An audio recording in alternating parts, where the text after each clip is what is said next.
What's up, YouTube? It's your friendly neighborhood GM, your host, Coach Key, and welcome to Legends and Dice Cafe, where we learn about tabletop RPGs from old school to modern and do lots and lots of solo gameplay. Back with my weekly video like I do on Fridays at 8 p.m. Eastern Standard Time. In today's video, I'm going to finally be doing my Session 0 for 5 Parsecs From Home, and I'm going to be playing with my spouse. So we're gonna do a character creation and we're gonna do our campaign prep in this video. I'm absolutely looking forward. I've been looking forward to playing it, and now that I've actually delved into it, it's a lot more easier to get started and playing than I actually thought that it was. This is a war game. And this is my very first time playing a war game. You create a crew of galactic trailblazers. Galactic trailblazers. And head out to explore the stars. You pick up jobs and engage in sci-fi combat. Sci-fi combat? Yes, sci-fi combat, absolutely. Looking forward to getting into it. So without further ado, don't forget to make sure you hit that thumbs up button so YouTube will push it out to more and more people, and YouTube will think that I'm pretty freaking cool, okay? If you'd like to further support the channel beyond what you already do, hop on over to Patreon and subscribe to Legends and Dice Cafe. I don't know if you guys have noticed, but I can see how my chair is kind of higher up, like I'm the CEO and she's the COO. So it's kind of like I'm the pharaoh and the king, and then she is the queen or the just kidding. I was gonna say peasant. I'll run this. Everything. Not just LDC. Everything. This is my kingdom. This is my kingdom. What's the name of your kingdom? I haven't decided yet. Exactly. You don't. I guess you can still have a kingdom Yes, without you having a can. name because you're building a world. All right. So, without further ado, let's go ahead and hop into it. Let's go.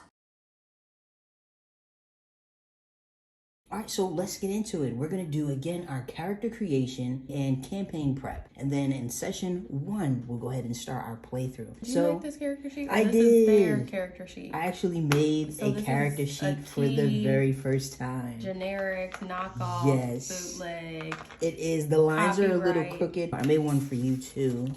Wow. My favorite color. Yeah.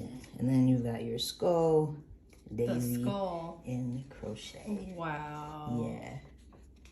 Wow. Yeah, so Good job for you. Thanks. I created Like these. you want something. This is my first time trying to I thought it was a part of the book, but what gave it away? the font. the font. And then look That's so you. look at this. Well, I would have known about the controller, but the dice, I'm like, it is a dice, based game. But that font gave it away. That's how I knew it was you, because it actually looks really good. So I appreciate it.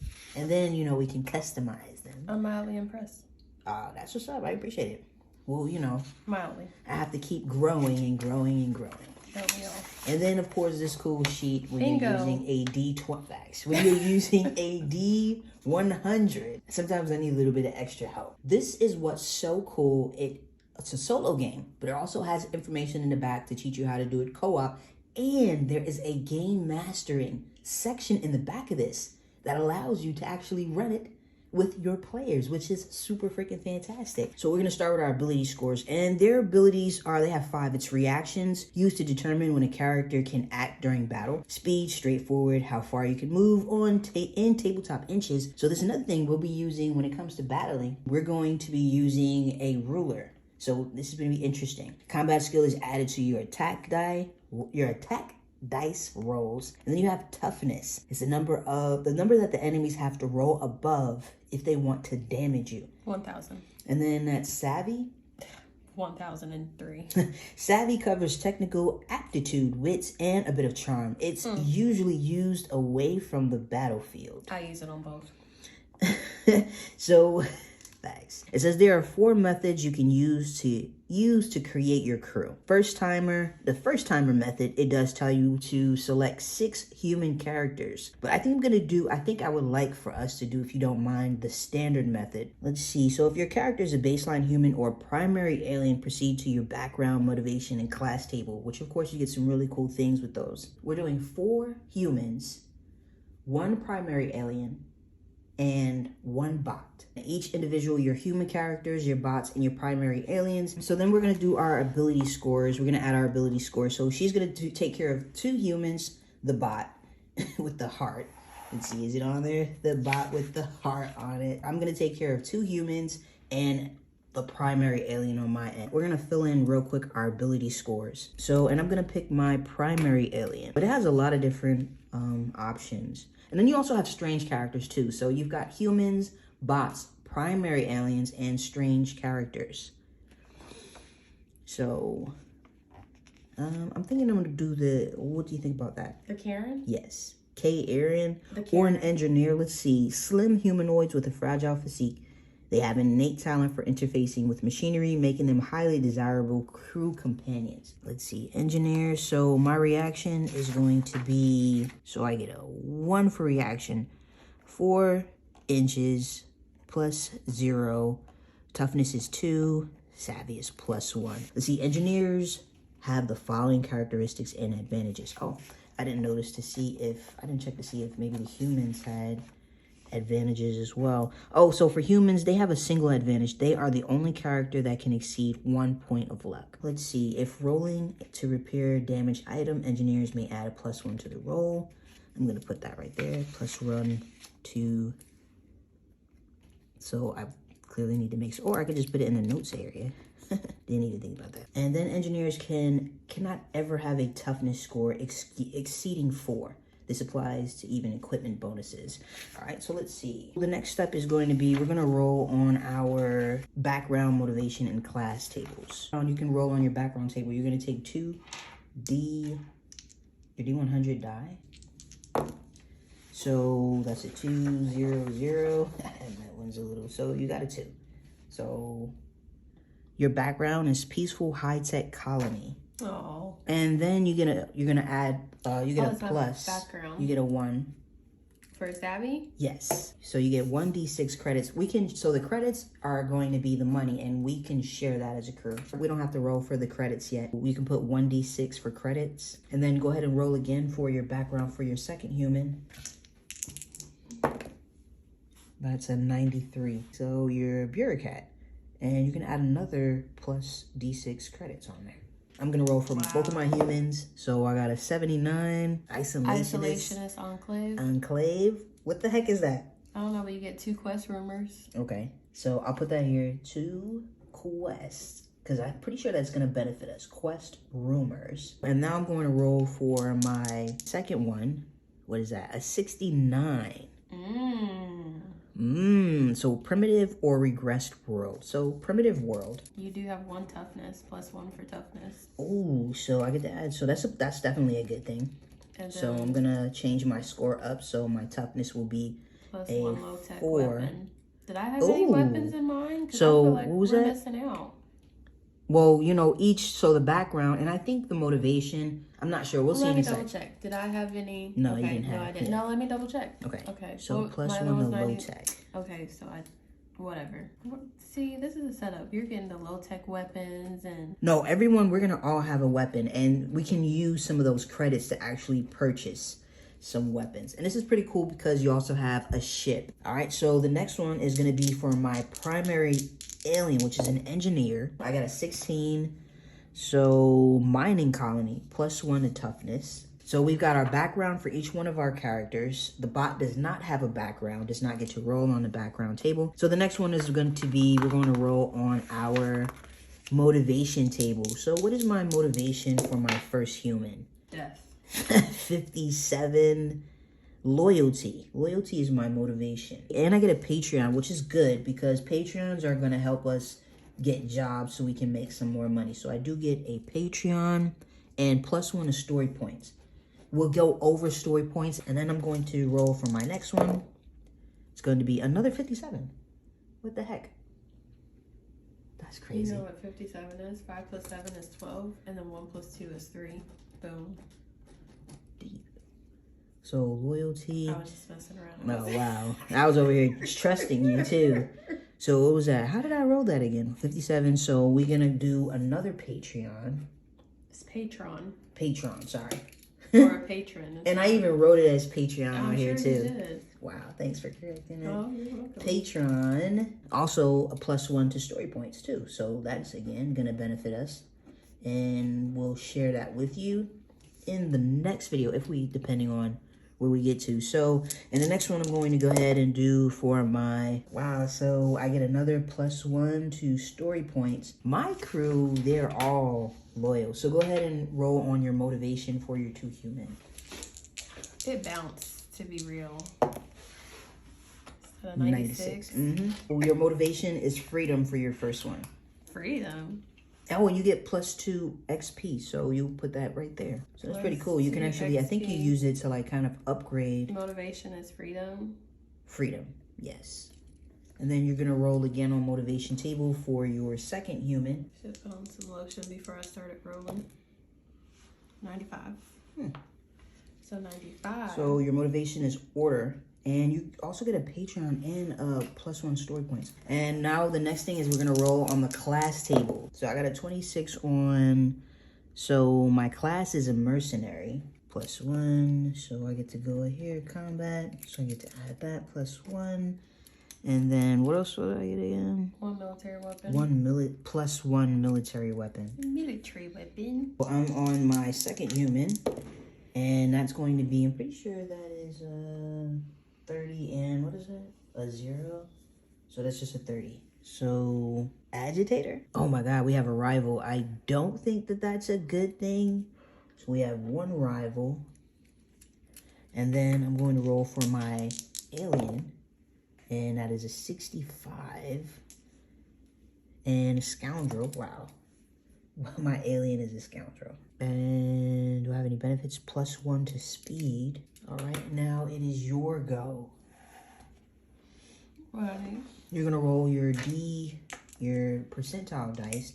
You're gonna do your class table for both your humans. So we're gonna go for the first human. Okay. So a 47? Is that a 7? Yeah, 47.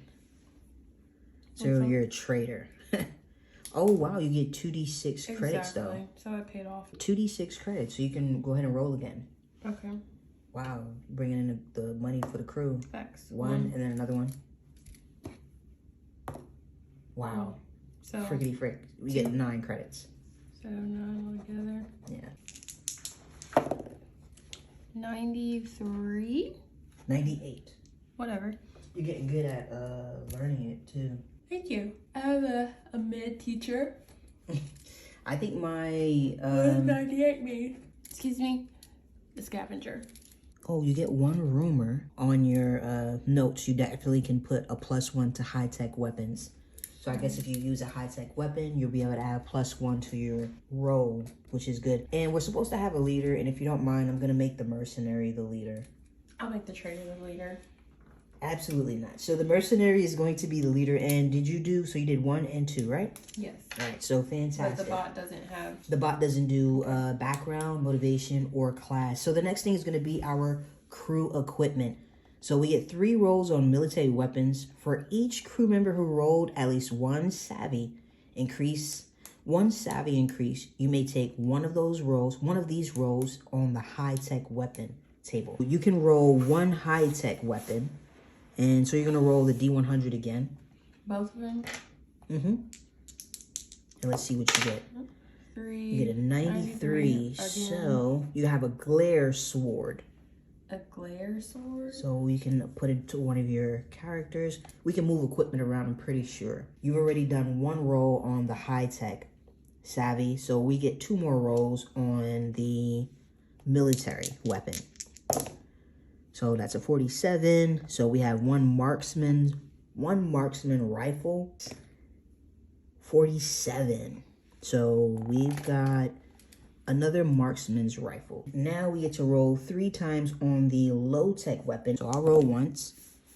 And I got I got an 86. So a blade. I'll take that blade. And we'll check the weapons stuff, the weapons table or the weapons information out so we can add into what the range, the shots, and the damage and the traits of that particular item. So if you'd like, you can roll again because we get 3 rolls on the low-tech weapon. The percentile? Correct. You don't have to touch my dice. 45. 46. No, that's a 49. 47, 8, 9. 49. So you get a colony rifle. So you can add it to one of your peoples. So that was a second time that we rolled on there, right? So I'll do that third roll. And that was a 93. And a brutal melee weapon. We're going to roll 1 on the gear table. We're going to roll once on the gear table. So you can go ahead and roll. Go ahead and roll on that table, that D100. So 57. So we get a grapple launcher. Let's see. So I got a 77. And for our gadgets, we got a snooper bot. What the heck? I'll figure it out. A snooper bot. All right. And then 1 credit per crew member. For each crew member recruited once the game has started. And the next thing is going to be our ship details. So I was thinking for the ship name, what about Tess? No. Okay. So what would you like for a ship name? Tess. Tess. All right. So you can. I'll put it right here. So Tess is going to be our ship name. And we're going to roll for, so you do get like debt and hull points. So the debt, you know, because you're not going to own the ship until you pay off your debt. And your hull points, it's how much damage it can sustain before it is destroyed. And then you also have some of them, we're going to roll on this table. Some of it has traits. Do you want to roll on that table to see what type of ship we're going to get? So you got a 57. 57. So, wow. An unreliable merchant cruiser. That's why I changed the name. Okay, unreliable merchant cruiser. And that's just the traits? No, that's what type of ship we have. An unreliable merchant cruiser. I'm just gonna put that on here. You don't have to do that. Unreliable. There is a debt. Yeah, all of them are gonna have a debt. Here we go. So we're gonna do 1d6 plus 2, and that's how much debt we're gonna owe. It's plus 20. A plus 20, sorry. Look, I said plus 2 before the 2 went out, though. Wow, psychic. So our debt is going to be 22. That's not bad. And then hull is going to be 30. And then we're going to do flavor details. I'm going to roll on this one. So the final roll on the, roll on the crew table below. These rolls are purely to add character and will not influence the gameplay. All right, so we're going to do a 34 and a common enemy. So we met through a common enemy. And then right here, it has character creation example, which is super, super cool. And then, of course, inside of the book, it has an example of a crew, which is super cool. So we are done with our character creation. So we'll put in our information for our weapons, okay? And the next step is going to be your campaign preparation. So the first thing you do is we pick the amount of crew we're going to work with. And we already know we're going to begin with game with 6 characters. So when determining enemy numbers you will fight, roll 2d6 and use the higher result. Decide whether to use a story track. We're not going to do that. So we have included a narrative set of events that stack on top of the regular campaign as detailed in the story track. It's in the appendix. We're not going to worry about that. So select the victory condition. I'm thinking victory condition. So campaigns may potentially go on indefinitely. You may also opt to use a story track to add a narrative. And if you'd like to have a distinct goal in sight, select the victory condition now. I'm thinking play 20 campaign turns. And then the next thing we're going to do is select the difficulty mode. So you can do easy, you can do normal, hardcore, and insanity. I would like to go with normal because normal, it says no changes to game mechanics. All rules apply as written. Is that okay with you? Mm-hmm. All right. Oh, we didn't create a crew name. So I'll let you think about that while I'm going through this. So the next one is establish house rules, where again, we're going to play rules as is. So we won't worry about that at the current moment. So for some names, we're going to use Xanathar's Guide to Everything.